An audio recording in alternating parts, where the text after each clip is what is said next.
Good morning, everybody. Happy Monday. Today, I wanted to talk to you about the empath's brain.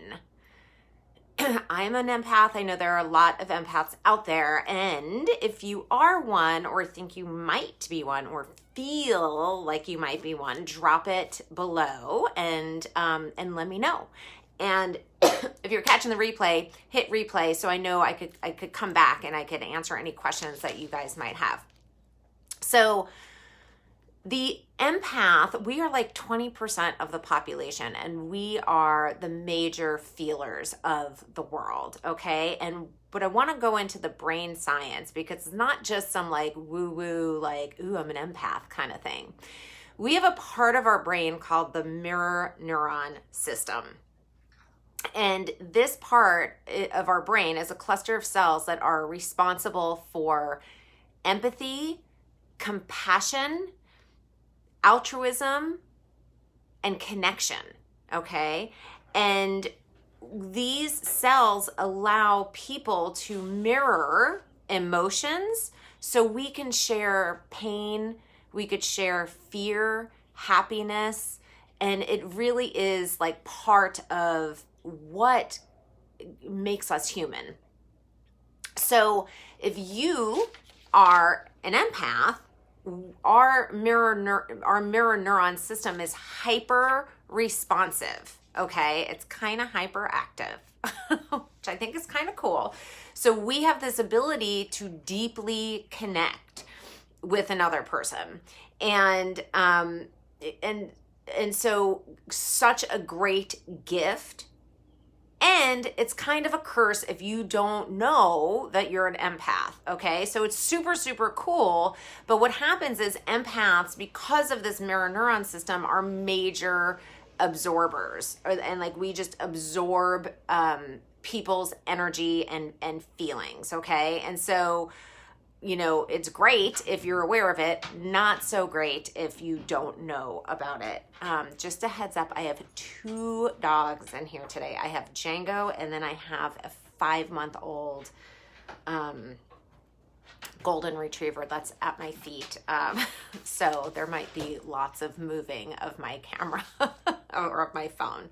So because we're super absorbers, it is extra important that we have a soul care system and we take care of ourselves because our energetic sensors are on overdrive. Uh-oh, puppy going through something. Okay.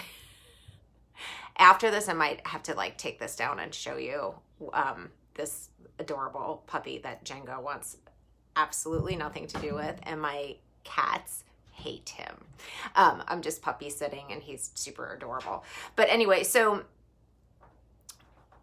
our mirror neuron system, like I said, is on overdrive, and we have like, it's almost like we have like these energetic tentacles that like if the average person has like 10, we have like 1,000 going out, okay? And so we are absorbing like even the subtlest of other people's like vibes and energies and emotions, okay? And so I have my notes because otherwise I'd be going all over the place, just like what's happening with my dog. And so with the mirror neuron system, I always like to share this fun fact. Like, so ours are on overdrive, right? Or hyperactive. If someone has an underactive mirror neuron system, guess what they're called? Sociopaths, also known as psychopaths. Those are interchangeable words. And great book for those who are interested in psychology. I can't remember who wrote it, but the name of the book is The Psychopath Test. And he's the guy that wrote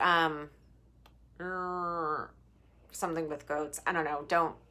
I don't know. But it's the name of the book is The Psychopath Test, and it's like it's almost like a documentary, but in book form. And so there's an actual test, like a psychological test that is like a checklist to be like, all right, is this person a psychopath or a sociopath? And it's fascinating. And it goes into like the history of psychology too. And the guy who writes it has a really great sense of humor too. So it's not like this like super dark, heavy psychology book. It's super fascinating. So anyway, book recommendation. So anyway, that is what happens. So if you think about like, serial killers or, like Ted Bundy, like total psychopath, like there is a lack of empathy and connection and emotion. And that's because there is an underactive mirror neuron system. So the other thing that's important to note about the empath's brain, and whether you're an empath or not, this is important, especially coming out of the heels of 2020. There is a psychological theory that is super research backed, and it is called the emotional contagion. And so what exactly is that? It is essentially that emotions and feelings are contagious, okay? And this is also connected to that mirror neuron system. And so it is like, honestly, like catching a virus, right?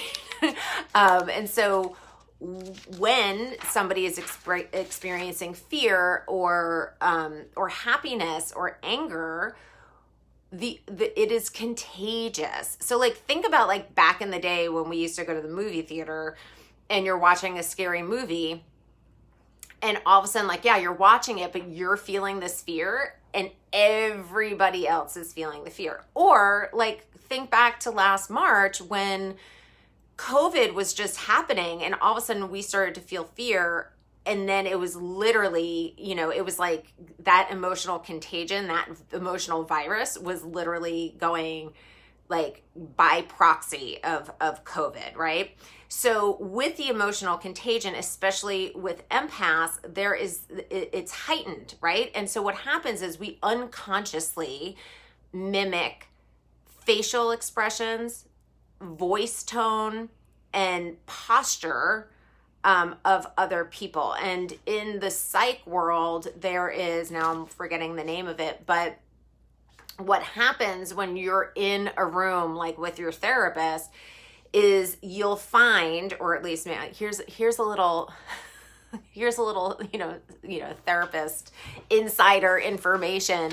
What winds up happening is that the therapist and the client wind up mimicking each other, and it is completely unconscious, and it's a way of connecting and sharing on that vibe level, okay? And so when we do this, right, that mimicking, the body gets feedback about the expressions that we've taken on, okay? So like if I'm sitting like this, right, I'm giving feedback to the other person that I'm closed off, or I don't really, I don't know, maybe believe what they're saying, or I'm not really interested, or I don't want them to come into my energetic boundary, right? And so, we're essentially feeling what the other person is feeling. And it's a basic survival mechanism from like caveman days, okay?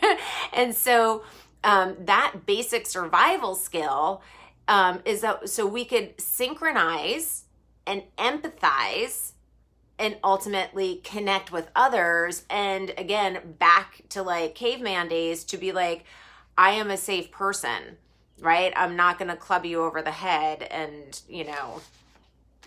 I don't know, feed you to the dinosaurs. Erase that, feed you to the dinosaurs. I know we didn't exist at the same time. So the interesting thing about the emotional contagion is that it is heightened when there is a stronger bond between two people.